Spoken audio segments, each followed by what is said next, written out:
வாழ்க வையகம், வாழ்க வையகம், வாழ்க வளமுடன். குரு வாழ்க, குருவே துணை. தியானமே யோகம், யோகமே ஞானம். தமிழ் ஆனந்த யோகம் வாழ்க வளமுடன். தமிழ் ஆனந்த யோகத்தின் இன்றைய சிறப்பு சிந்தனை துளி வேதாத்திரிய பாதை. ஆன்மீகம் என்ற அகம் சார்ந்த பயணத்தில் பயணிப்பதற்கு பல பாதைகள் உள்ளன. ஆனால் எல்லா பாதைகளையும் உற்று நோக்கினால் அனைத்தும் ஒன்றை மட்டுமே அடைவதாக இருக்கின்றன. அதுபோலவே வேதாத்திரிய பாதையும் மகரிஷியால் உருவாக்கப்பட்டதாக இருந்தாலும் அவை அனைத்துமே முற்காலத்தில் தோன்றி மறைந்த ஞானியர்கள், சித்தர்கள், மகான்கள் காட்டிய பாதையின் வழியில் பயணிப்பதாகவே இருக்கிறது. மகரிஷி செய்த அற்புதம் என்னவென்றால், எல்லா பாதைகளையும் ஆழ்ந்து உணர்ந்து அதில் உள்ள எளிமையாக பின்பற்றக்கூடிய வழிகளை எல்லாம் தொகுத்து நமக்கு பயிற்சிகளாக கொடுத்ததுதான் என்பதில் எல்லளவும் சந்தேகமும் உணர்வாளர்களுக்கு இருக்காது. அருட்தந்தையின் ஆன்மீக வேட்கையினால் வள்ளல் பெருமான் அவர்கள் அவரது ஸ்தூல உடலினுள் சூக்குமமாய் நிறைந்திருந்து ஆன்மீக சிந்தனைகளை கவிகளாய் வழங்கினார். அதுபோலவே தாயுமானவ பெருமான் ராமலிங்க அடிகளாரின் உடலினுள் சூக்குமமாய் ஆன்மீக போதனைகளை உணர்த்தியதாகவும் சொல்லப்படுகிறது. வேதாத்திரிய பாதையில் கூறப்பட்டுள்ள தத்துவ விளக்கங்கள் இக்காலத்திற்கும் எக்காலத்திற்கும் பொருத்தமாக அமைந்திருக்கிறது. அதனாலேயே அதனை முழுமை தத்துவம் என்றும் சொல்கிறோம். அதாவது எந்த ஒரு தத்துவ விளக்கங்களினால் எல்லாவித சிந்தனையால் தோன்றும் கேள்விகளுக்கெல்லாம் விடை கிடைக்கிறதோ அதுவே முழுமையான தத்துவமாக இருக்க முடியும். சிந்திக்கும் திறன் பெற்ற அனைவருடைய கேள்விகளுக்கும் வேதாத்திரியத்தில் பதில் உள்ளது. முன்பொரு காலத்தில் உலகத்தில் வாழ்ந்த பல்வேறு ஞானியர்கள், மகான்கள் அந்தந்த வாழும் சூழ்நிலைக்கு ஏற்றவாறு மனிதர்கள் துன்பமற்று வாழ்வதற்காக ஆன்மீக பாதையை கொடுத்திருந்திருக்கலாம். உற்று நோக்கும் பொழுது எல்லா பாதைகளும் ஒரே இலக்கினை அடைவதற்காகத்தான் இருக்கிறது என்பதையும், இயற்கையின் விதிகளாகிய நிலையாமை தத்துவத்தையே விளக்குகிறது என்பதனையும் அறியலாம். எல்லா பாதைகளும் மனிதனின் இயல்பு தன்மையில் கொண்டு வருவதற்காகவே இருக்கிறது. ஆனால் காலப்போக்கில் எந்த ஒரு பாதையும் சமுதாயத்தில் நிலைக்கவில்லை. இந்த நிலையில்தான் அருட்தந்தை மனித வாழ்வினை உய்விக்க வேதாத்திரிய பயிற்சிகளை கொடுத்திருக்க வேண்டும். தவம் மற்றும் தற்சோதனை பயிற்சிகளை தொடர்ந்து ஈடுபட்டு அப்பாதையில் பயணித்து முன்னேற்றம் கண்டால்தான் பயிற்சி பெறாதவர்களும் அதில் பயணிக்க முன் வருவார்கள். உதாரணமாக, பாதையில்லாத காட்டினுள் தொடர்ந்து நடந்து செல்லும் பொழுதுதான் அந்த புற்களும் தாவரங்களும் முளைக்காமல் அந்த பாதையின் பின்னால் வருபவருக்கு வழித்தடமாக அமையக்கூடும். அதில் யாரும் செல்லாமல் இருக்கும்போது அந்த பாதையில் புற்களும் தாவரங்களும் முளைத்து பாதையே அழிந்துவிடக்கூடும். வேதாத்திரியம் பயின்ற உணர்வாளர்கள் சரியாக பயணிக்கும் போது அவர்கள் முன்னுதாரணமாக இருந்து பின்னால் வருபவர்களுக்கான பாதையினை அமைத்து தர முடியும். அந்த வகையில் நாம் வேதாத்திரியத்தை நாம் முழுமையாக உணர்ந்து பின்பற்றுவோம். பிறரையும் பின்பற்ற செய்வித்து புண்ணியம் செய்வோம். வாழ்க வளமுடன். இறைஞான ஆசிரியர் நன்மணி ஐயா அவர்களுக்கு நன்றிகள். வாழ்க வளமுடன் ஐயா. வாழ்க வையகம், வாழ்க வையகம், வாழ்க வளமுடன். இன்றைய சிந்தனை துளிகள் வாசித்த ரிஷிபாபா அம்மா அவர்களுக்கு நன்றி. தியானமே யோகம், யோகமே ஞானம். தமிழ் ஆனந்த யோகம் வாழ்க வளமுடன். இன்றைய சிந்தனை நமது தமிழ் ஆனந்த யோகத்தின் சிந்தனை துளிகளிலே 250வது சிந்தனையாக அமைகிறது. தினந்தோறும் காலை வேதாத்திரிய தத்துவங்களிலிருந்து ஒரு சிந்தனைகளை நாம் சிந்தனையாக செய்து வந்து கொண்டிருக்கிறோம். இன்றைய சிந்தனை தலைப்பு வேதாத்திரிய பாதை. பாதைகள் பலவிதம். ஆனால் அவை சென்று சேரும் இடமோ ஒரே இடம் என்று சொல்லுவார்கள். சேரும் இடம் ஒன்றாக இருக்கிறது என்பதை நாம் இப்பொழுது நடைமுறையிலே எப்படி பார்க்கலாம் என்று சொன்னால், நமது நாட்டிலே நிறைய ஆறுகள் ஓடுகிறது. அதற்கெல்லாம் பெயர்கள் வைத்திருக்கிறோம். எல்லா ஆறுகளும் எங்கு சென்று முடிவாக சேர்கிறது என்று சொன்னால், அது கடலிலே தான் போய் சேருகிறது. அந்த கடலை சென்று அடைய வேண்டும் என்ற நோக்கத்தில்தான் அது ஓடுகிறது. ஏனென்று சொன்னால், அங்குதான் அது அமைதி பெறுகிறது, முழுமை பெறுகிறது. அந்த தேடுதல் என்ற வேட்கை அங்கு நிறைவு பெற்று அமைதி பெறுவது என்பது அந்த கடலில் சென்று சேரும் பொழுதுதான்.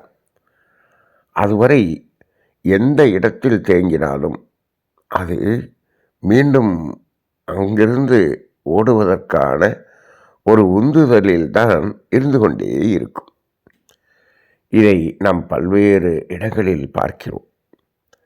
பெரிய மலையிலிருந்து மழை பெய்து வருகிறது, அது எவ்வளவு பெரிய அருவியாக கொட்டுகிறது. நயகரா நீர்வீழ்ச்சி என்று சொல்லுகிறார்கள். அவ்வளவு ஆர்ப்பரித்து கொட்டுகிறது என்று சொல்லுகிறார்கள்.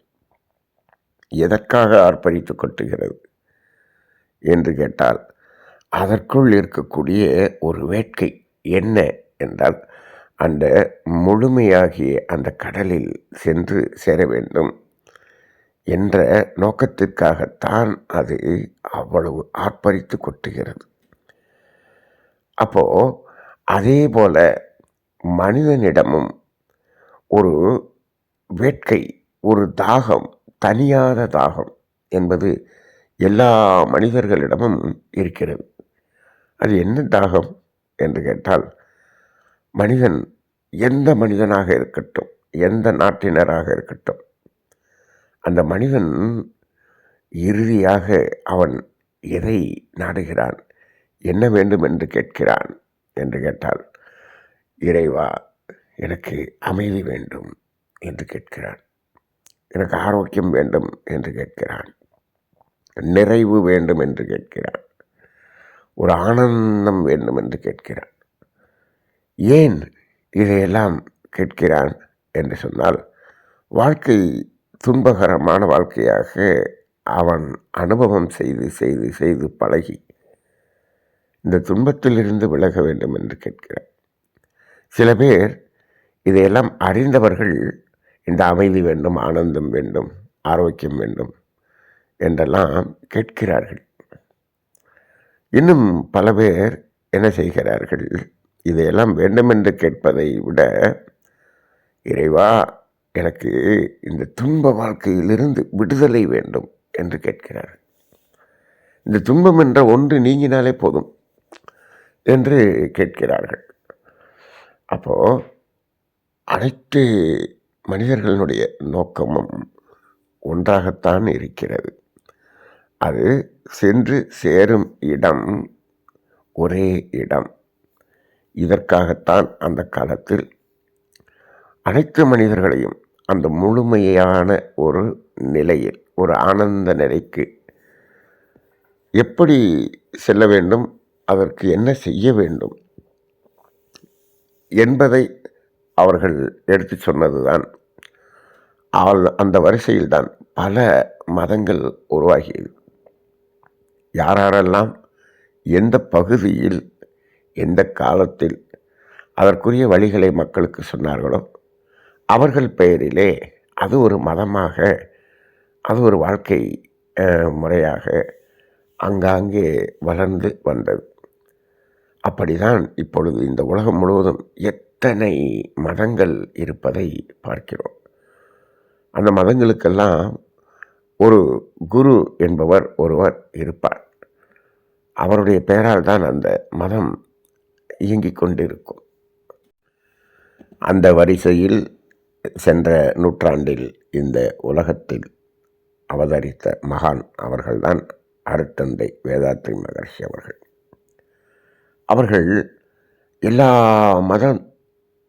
மதத்தில் இருக்கக்கூடிய தத்துவங்கள், கருத்துக்கள், அவை மனிதனை எப்படியெல்லாம் வழிநடத்துகிறது என்பதையெல்லாம் ஆய்வு செய்கிறார், ஆய்ந்து பார்க்கிறார்.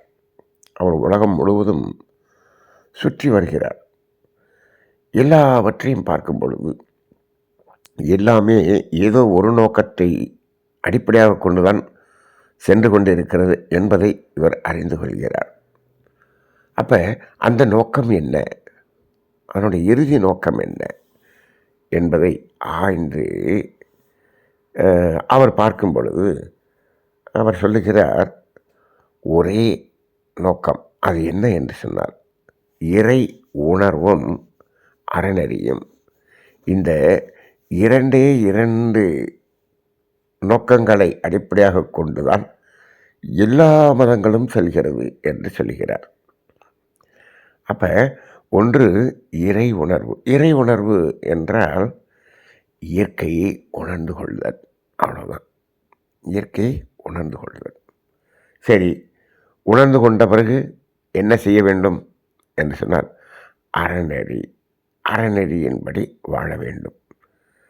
இறை உணர்வு பெற்றால், இயற்கையை உணர்ந்து கொண்டால் அவன் அறநெறியில் வாழ்வான். சரி, இந்த இரண்டும் தான் நோக்கமாக இருக்கிறது என்று சொல்கிறார். அப்படி என்றால் இந்த உலகில் என்ன இல்லை?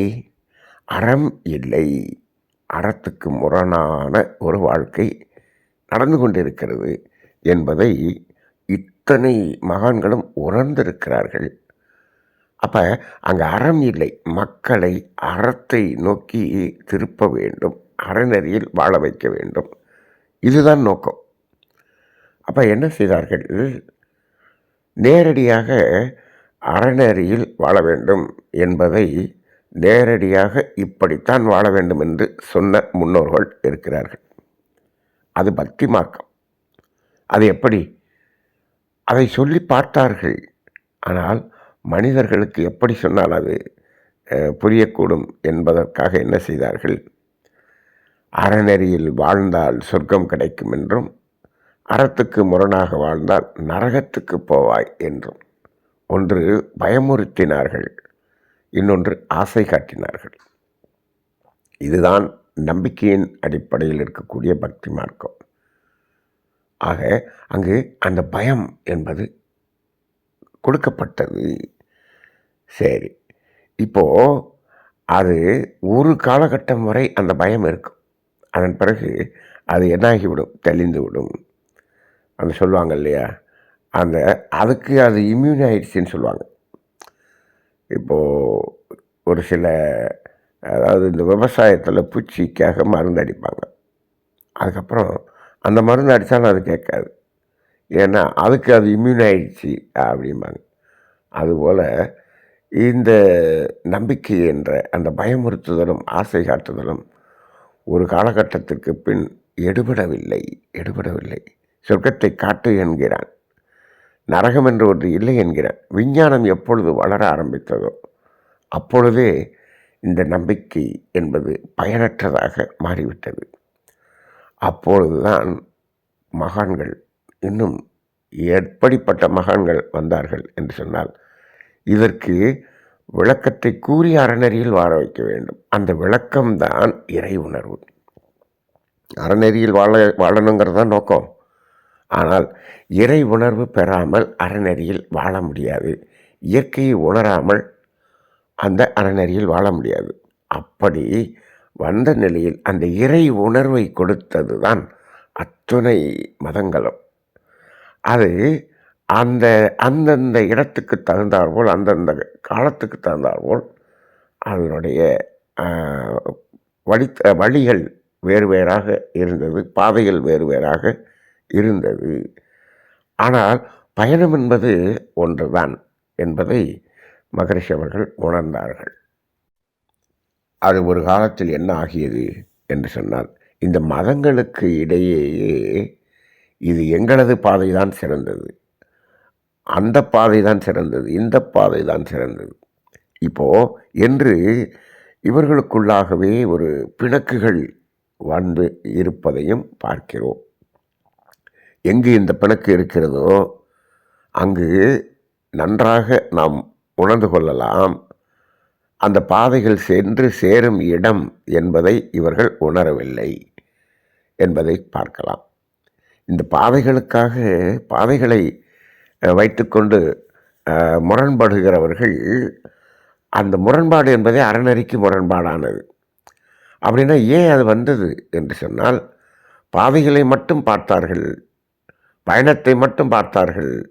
ஆனால் பயணத்தின் இறுதியாக சென்று இடத்தை பார்க்கவில்லை. அதுதான் இவ்வளவு பிரச்சனைகளுக்கும் காரணம். ஆக அப்போ என்ன ஆகியது என்று சொன்னால், காலங்காலமாக வந்த அந்த ஒவ்வொரு தத்துவங்களும் ஒரு காலகட்டத்தில் என்ன ஆகியது என்று சொன்னால், அந்த பாதைகளையும் பயணங்களையும் மட்டும் பற்றியே பேசக்கூடியதாக சுருங்கிவிட்டது. சுருங்கிய போது என்னாகியது, அதனுடைய இறுதி நோக்கம் இல்லாமல் வெறும் கதைகளும் சம்பிரதாயங்களும் சடங்குகளும் மட்டுமே நிற்கக்கூடியதாக மாறிவிட்டது. அப்படி இருந்தால் அங்கு இந்த பிரச்சனைகளெல்லாம் வரத்தான் செய்யும். அப்போ இறுதியாக இருக்கக்கூடிய அந்த நோக்கத்திற்காகத்தான் இந்த பாதைகள் என்பதை உணர்த்தி தெளிவுபடுத்தாமல் இந்த பிரச்சனைக்கு முடிவு சொல்ல முடியாது. அந்த அடிப்படையில் மகரிஷி அவர்கள் பார்க்கிறார்கள், இந்த அனைத்து பாதைகளையும் ஒரு ஒருங்கிணைத்த பார்வையாக என்று சொன்னால், இது எல்லாமே ஒரே நோக்கம், ஒரே இடம், சென்றடையும் இடம் ஒன்று என்பதை முழுமையாக விளக்கி, அதில் எந்தவித மதத்தினுடைய அடையாளங்கள் எதுவும் இல்லாமல், மதம் கடந்து மதசார்பற்று ஒரு இயக்கத்தை, தத்துவத்தை கொடுக்க வேண்டும் என்று முடிவு செய்தார்கள். அப்படி கொடுக்கப்பட்டதுதான் வேதாத்திரிய பாதை. வேதாத்திரிய பாதையில் நீங்கள் எந்த மதத்தினர் அதில் பயணித்தாலும் அவர்களுக்குள்ளாக எந்த முரண்பாடும் இருக்காது. அவர்கள் ஒரு மதத்தை பின்பற்றி கொண்டு இருக்கலாம். அதனுடைய விளக்கமும் சாரமும் இங்கு தெளிவுபடும் பொழுது, ஓ, இதைத்தான் நாம் செய்து கொண்டிருந்தோம் என்பது விளங்கிக் கொள்ளக்கூடியதாக இருக்கிறது. அப்போ வேதாத்திரிய பாதை என்பது என்ன என்று சொன்னால், விளக்கத்தின் அடிப்படையிலான பாதை, முழுமையான விளக்கத்தின் அடிப்படையான பாதை. அதனால்தான் அதில் எந்த இடத்திலும் அந்த இறைவன் என்ற வார்த்தையை பயன்படுத்துவதற்கு பதிலாக இறைநிலை என்று பயன்படுத்துவார்கள். எந்த மதத்தினுடைய கடவுள் பெயர்களும் இங்கு எந்த இடத்திலும் அது உள்ளே இல்லாமல் பார்த்து கொண்டார்கள். அது மட்டுமல்லாமல் ஓரளவுக்கு இன்று விஞ்ஞானம் படித்தவர்கள் இதை உணர்ந்து கொள்ளக்கூடிய வகையில் இதை அமைத்தார்கள்.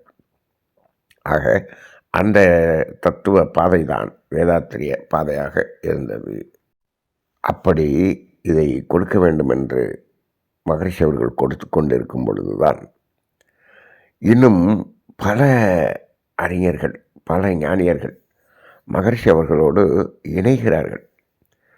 இந்த சிந்தனையிலே நாம் சொல்லப்பட்டிருப்பது போல, வள்ளல் பெருமான் ராமலிங்க வள்ளலார் அவர்கள் மகரிஷியோடு இணைந்த பிறகு அவருக்கு அந்த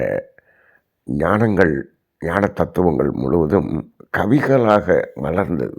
நிறைய கவிகள், ஞானக்களஞ்சியம் என்று அவர் கிட்டத்தட்ட 2000க்கும் மேற்பட்ட கவிகளை எழுதினார். அனைத்தும் பல கருத்துக்களை, இயற்கை தத்துவங்களை உள்ளே அடக்கி இருந்ததாக அமைந்திருக்கிறது.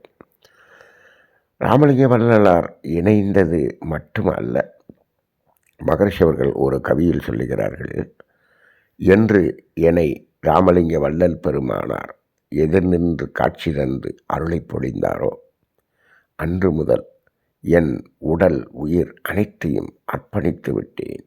என் வினை தூய்மையாச்சு.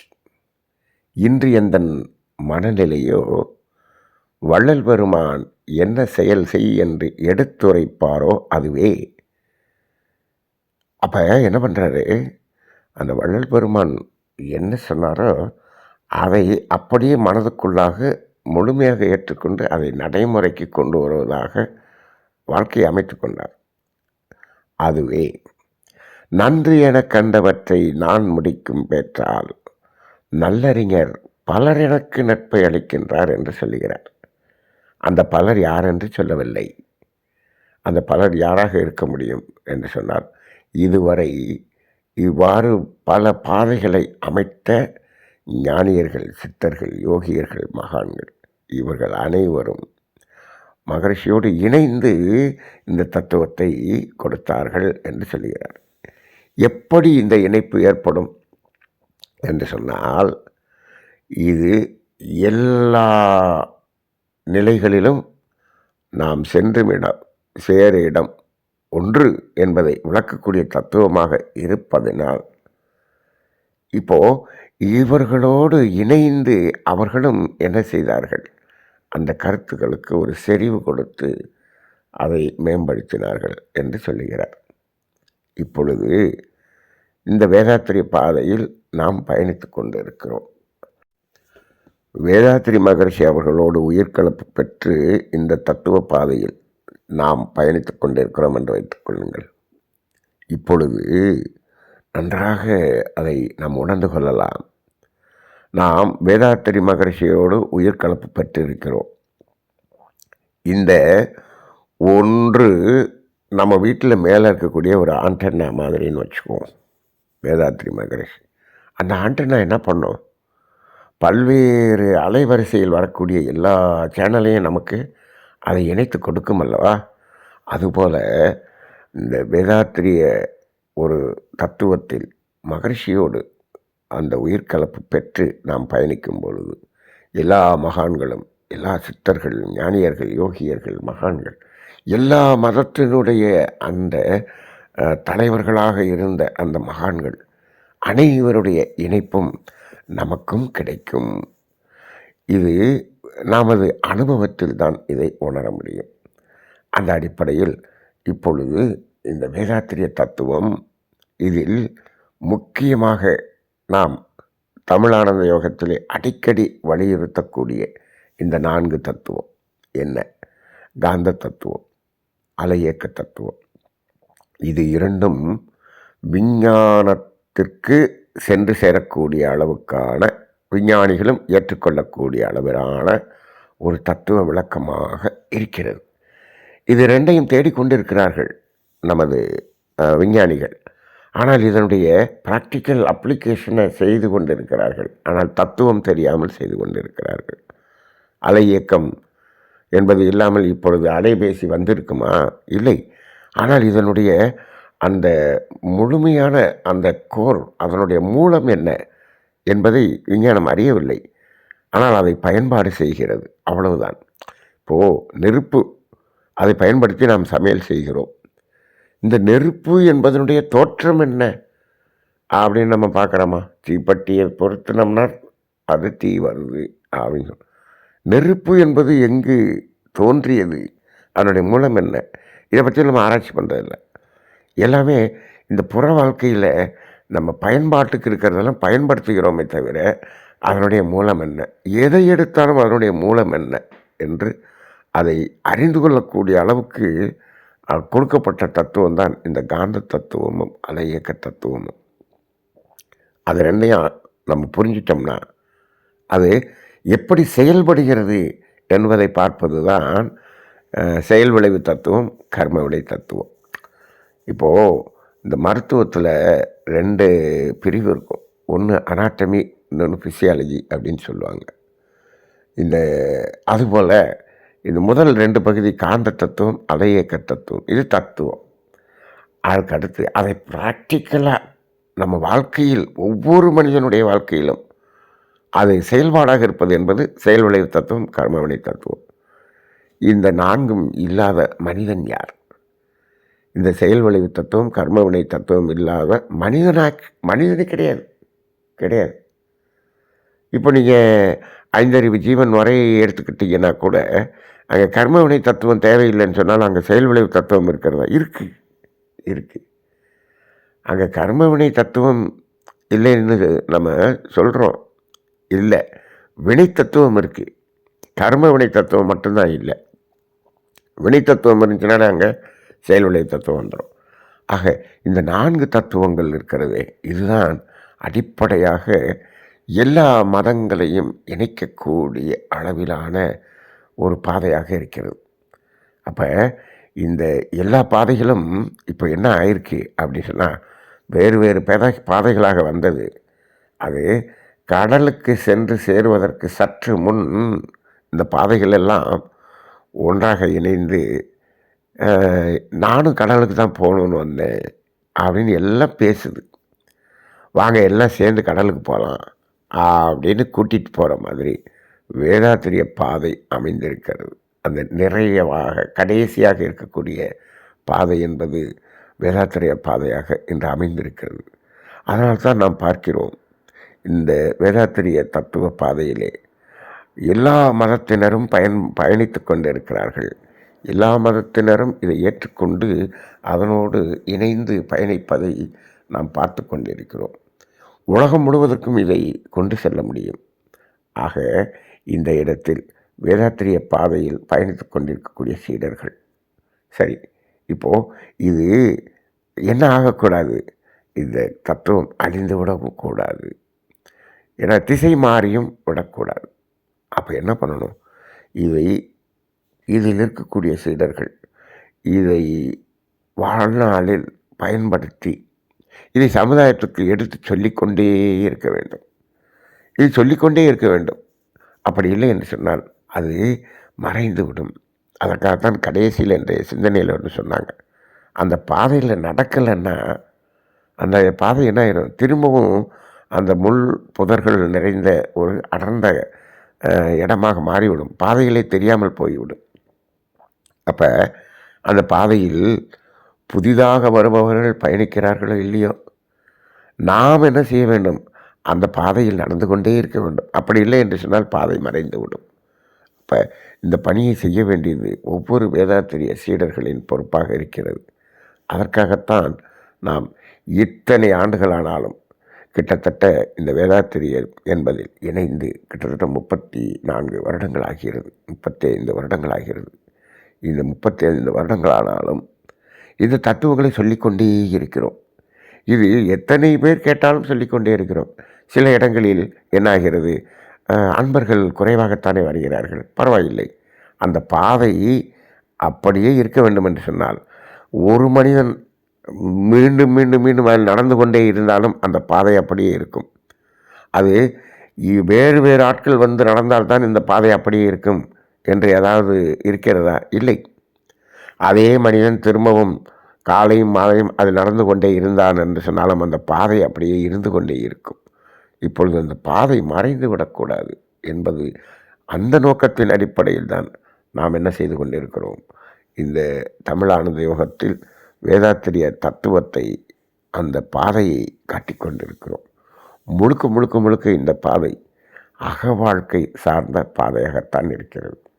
இந்த பாதையில் பயணிப்பதில் நாம் பெற வேண்டியது என்று எதுவும் இல்லை, விட வேண்டியது மட்டும்தான் இருக்கிறது என்பதுதான் ரொம்ப முக்கியமான நோக்கம்.